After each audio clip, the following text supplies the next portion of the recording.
For East Sepik. Thank you, Mr. Acting Speaker, Assistant Speaker, sorry. Me too, Ms. Sanap Long.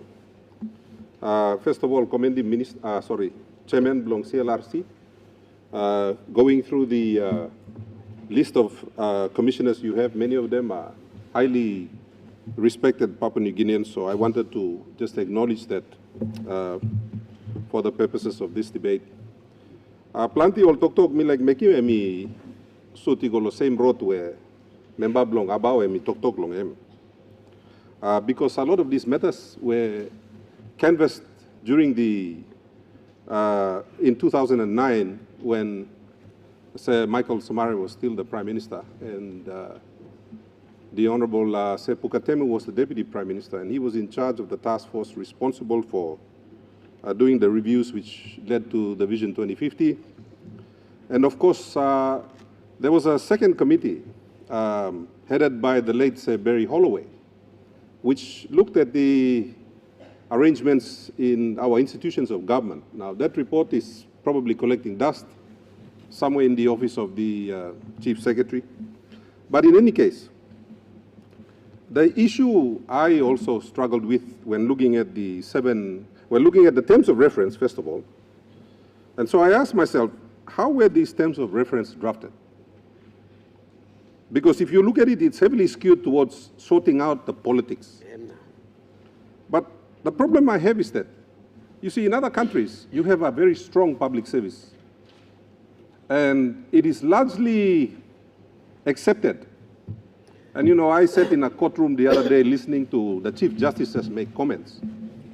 And the Chief Justices basically said, not the Chief Justice, the Justices said, they expect that politicians can have all kinds of unprofessional opinions.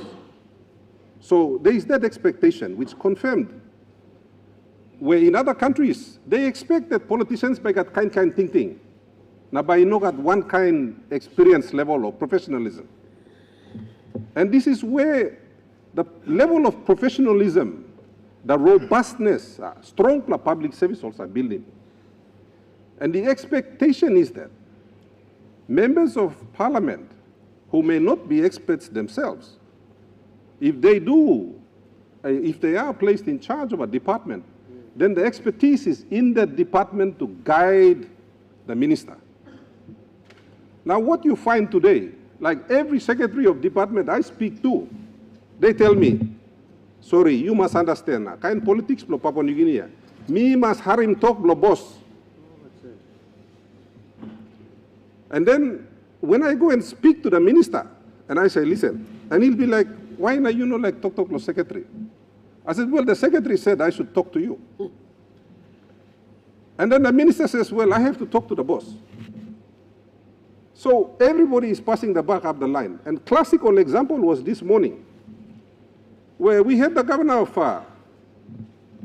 Oro talk about a storage unit for medicine in his province that someone outside of his province was supposed to be building, and they mucked it up. So the system that allowed that to happen was actually not looked at by the CLRC. I would have expected the CLRC to look at the system that allows, for example, you have people in Oro, or the people of Morobe, we just heard about the problems at Angao. But the people of Morobe have no control, or the PHA has no control, the provincial government has no control over who is supplying the power. They have no control over who is supplying the medicine. In fact, they have no say. You know, the governor of Oro made a very important point this morning. In 2019, there was some very strong recommendations to fix the medicine supply problems that we have in this country. Unless I'm living in a different time zone, now I'm 25 years, so for 6 years, the recommendations of one of the committees of parliament was not implemented, simply put. Only no implementing. Heavy Public Accounts Committee looking pinis lo 2019. Only looking pinis. Only pining out pinis. Only writing lo paper na can presenting lo parliament. 6+ years behind. Nobody had solved the problem. And now? Now lo this morning me play cross lo floor. These recommendations don't solve that issue. There are no recommendations to solve that. Of course, if we want to elect the Prime Minister directly, because Prime Minister all the time, and by talk also, you know, I am held by ransom to my government MPs. The politics holds me to ransom. So Prime Minister, I'm arguing at talk, look, you plus Lomina, let's elect the Prime Minister directly. And there are merits to that argument. But then you come back to the system. If the system is not sorted out, so you got check and balance, low power, low Prime Minister, then you end up with a system where you can see in the US now, the Republican Party is trying to dismantle their court system, they're trying to dismantle their states. The arrangement they made 250 years ago, where they came together as a country, they are now trying to dismantle them. That's the way I read it. And giving the executive government overall power. In a country like ours that is so diverse, you actually need checks and balances law. Balancing also, mihamamas lo harim, Governor Paco pe mi tok. And it's always interesting when you listen to the responses of Sir Michael Somare, our founding father, the Grand Chief. All the time, talk. I need to balance the expectations of all Papua New Guineans. And this is where, you know, coming back to this, when we make some of these decisions, we cannot take into account the interest of 1% or the interest of a particular protected species like members of parliament. We've got to take into account when I'm something where I'm by best saving all people blame me. I come back to the argument we had this morning. You know, our poor people of Morobe and the patients in Engau had absolutely no control over how power supply by Kamonogat. There was zero accountability, no check and balance that would have ensured that power supply staff, na desla 5 per life or how much per life here, would have had an opportunity to be saved. They had no say, people of Morobe. And that same situation exists in every single province. I would have liked to see the system also being included in these terms of reference. Now, me again, dosim olgara something we say puka bin talk in Islam. I would have liked to see the system being sorted out. You see, in my province, me can't pass lo ceiling now. The things that I cannot fix in my province, they are all national government responsibilities. All together. And every governor will tell you the same thing. True. When I'm something where me naplo stretimia and me stretim pinis, me should really finish lo parliament, I should leave in 2027. My job is done. But the problems still remain in my province, which are all national government responsibilities. Now, who said by stretim despla? I have 2 ministers in cabinet. I talk to them. They're struggling. They're fighting with your other ministers and trying to resolve other issues. So, for me personally, I want to see the responsibilities sorted out. Who side I'm responsible, what am something, now how about you hold him, there's a man or Mary accountable? You see, if you go to other, like if you go to Australia, the members of parliament in Australia are lawmakers. In PNG, up until say 1990, members of parliament, or say 1995, were lawmakers. Today, all of us are project managers. So, mipla yet inside the parliament, mipla changing job description, mipla. We changed it. Work mipla am logo na building road na classroom na building bridge na am work mipla. Lawmaking. You miss a come sinan loyana. I want the minister back na I'm reading law happier na 5 minutes you be passing. Most of us don't even read it. So there's a lawmaking and work law said now. Whose job is that? It's basically a job that you miss unless lawmaking, but because we have to do it, we are forced to come and do it. I have had 2 prime ministers sit in that chair, including, with respect, the current prime minister. Emsa sanab na talk.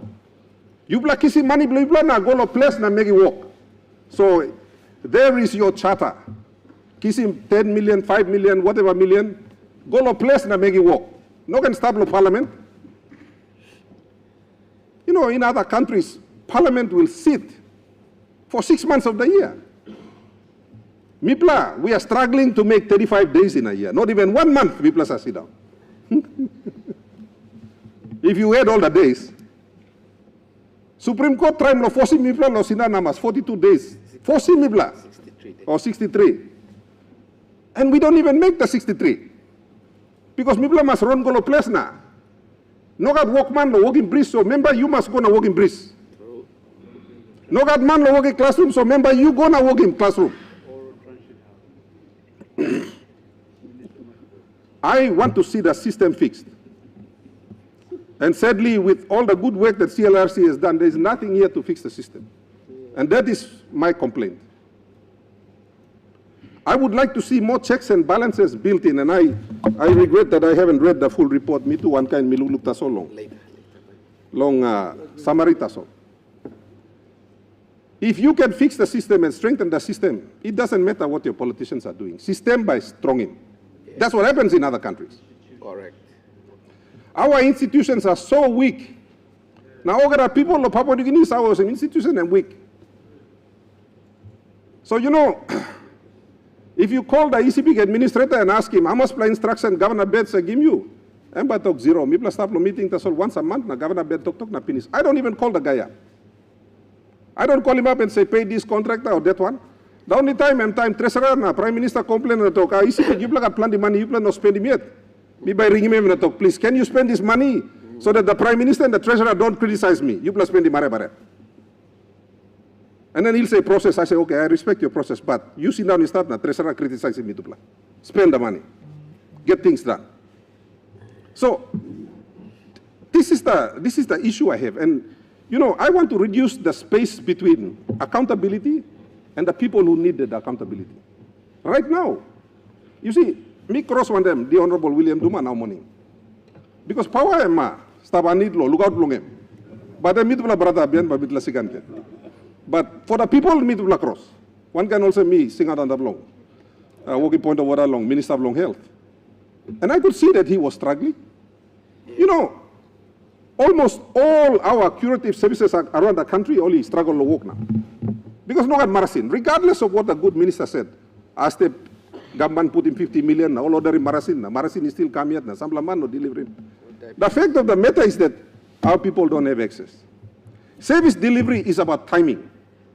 Suppose one man need him service now take him 3 days lokisim la service na mdalo namel, well, service delivery has failed. And that's precisely what happened in Engau. So, you got to reduce the time between who is accountable and who is going to fix it. You can't wait until all good member Blomorbe come loyana question him health minister. I would have hoped, and this is the thing I struggled with. If you have strong institutions, and I'll give you an example. Mibla lo East Sepik, I was fortunate that the late Honorable Malabag was in the House as health minister. I've been marking me come up chairman Blomboro Mausik. So we started work when I became governor, thanks to the goodwill of the people of East Sepik. The Honorable Sepuka Temu was the health minister, and Emi Kamna implement him, PHA Blomibla. Today, the East Sepik PHA is probably the most accountable public sector organization in Papua New Guinea. And they have qualified on their own merit to receive direct funding from donor agencies. And that's simply because we strengthen that public service organ. So M can operate like Blongem. We have professional people in there.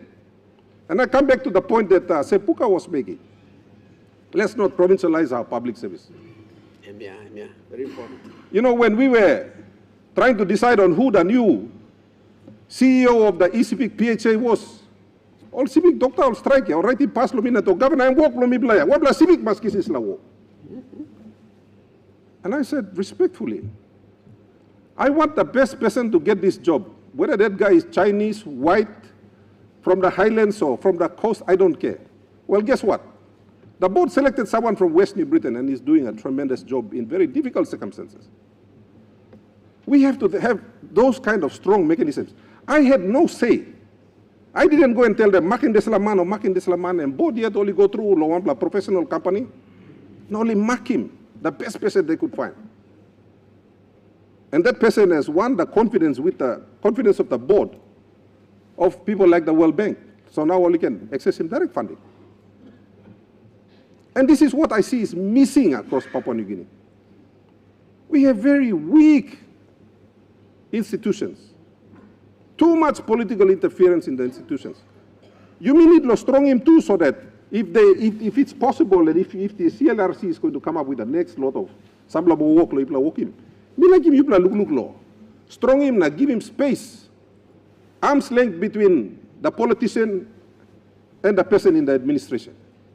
No can larim desla secretary come up also briefcase carry up minister around biani memo. No can larim CEO blo DDA time. Member I come na lend them CEO son up staff one them. Briefcase na wet law escort him. Member I go back lo place. I see that all the time.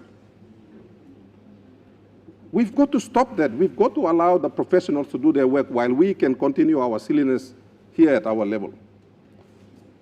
So, again, I commend a lot of what you've done. Chairman, one time all, good line blow you. But I would have preferred that there was a lot more work done on your terms of reference so that you could look at the institutional issues as well, which are totally ignored here, in my view.